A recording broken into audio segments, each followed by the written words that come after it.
Hello there, welcome in this video on implicit differentiation. I'm going to roughly outline what it is and then show an example. So you're probably used to your curves being defined more explicitly, like y equals 2x plus 4 or y equals x squared. But another way to present a curve or relation is in an implicit way. That means I make an equation with an x and a y in it, but it's not yet written in a form y equals blah blah blah with only x in it, or even x equals blah blah blah with only y in it. It's sort of mixed together, like in this case, x squared plus y cubed plus 2xy equals 4. And of course, if I work hard, I might be able to rewrite it in an explicit way, y equals this or x equals that. But it's not always the easiest way to go. And there are also many cases where it's really impossible. And still, if your curve is defined in this way, you could compute the slope in a point. But before we get there, let's have a look. So this is my equation. And for example, 2, 0, so x equals 2 and 0 equals the y, is a solution of this equation. It's 4 plus 0 plus 0 again equals 4. So indeed it's on the curve. And the same is true for minus 2, 0. Again, you square the minus 2 and the rest is 0, so you get 4 equals 4. And of course, there are many more points on this curve.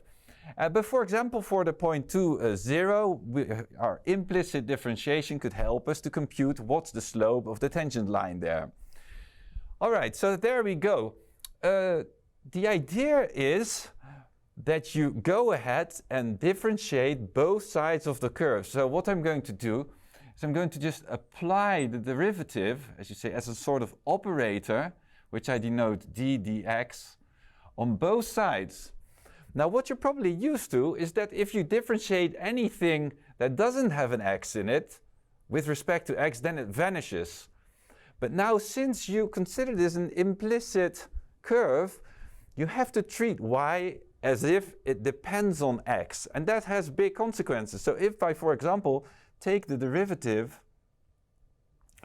of, the first term with the y is the y cubed, it's not going to be 0, but I'm going to think of this as a function of x, which means that there's a chain rule at hand, which means the derivative is not only 3 times y squared, but also, according to the chain rule, I have to multiply to the derivative of y with respect to x.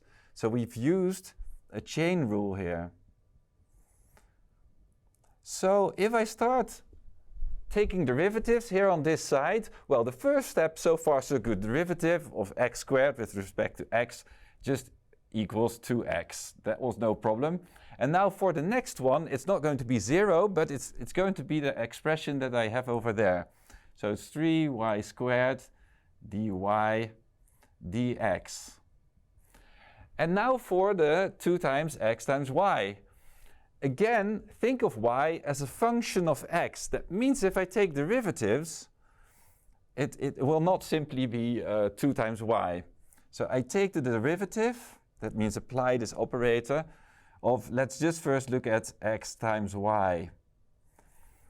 Now think of this as a multiplication of 2 functions, the function x and the function y. So there must be a product rule here. Okay, so there you go, product rule. We first take the derivative of x, which is 1 times y, plus x times the derivative of y, which is dy dx. All right, so here is a product rule that I used. And it's only the case because we treat y as a function of x. I've said that too many times now maybe, but it's the main thing about implicit differentiation, so it's good to repeat. Okay, what do I get here? So I get 2 times, and there you go, we have a y plus 2 times the x dy dx. And now we get our equality sign, and we do this differentiation on either side. So now we have to take the derivative of 4. Well, 4 is a constant function, so its derivative must be 0.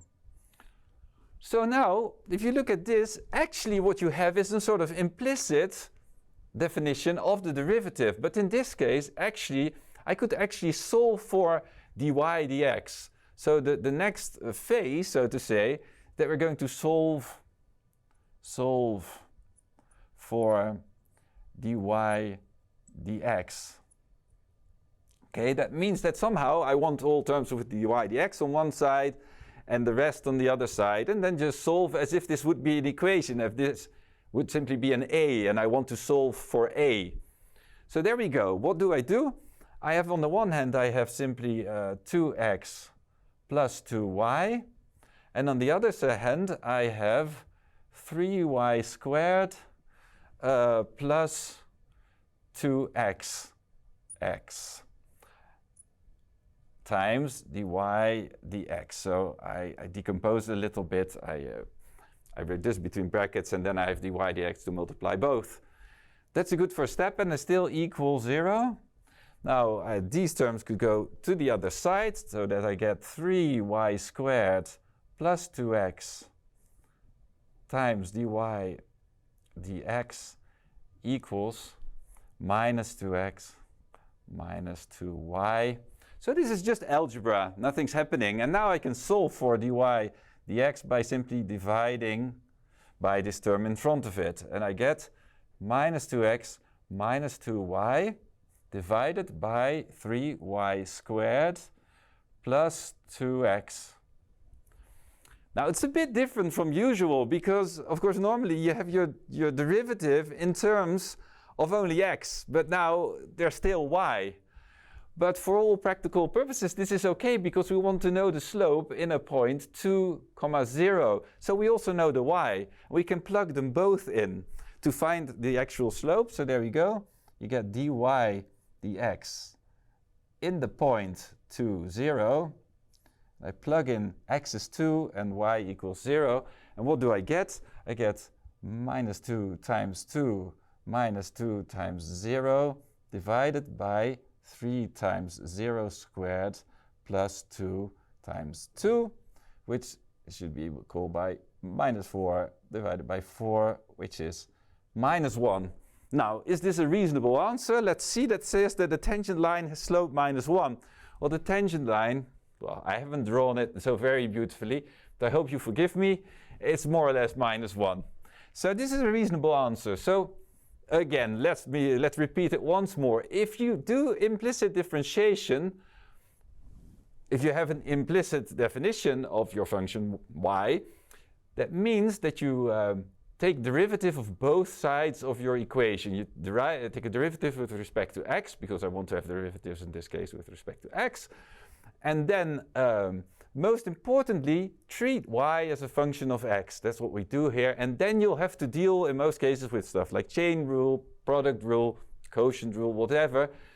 Don't treat y as a constant. You'll get an expression, including derivatives of y with respect to x. And in many cases, you can solve for dy dx and make it a little bit more explicit, although your answer will have a y and an x. And then if you want to know a slope in a certain point on your curve, then you just plug in the numbers and you get the result. And that's it. So I hope that will help you in your life full of implicit differentiation.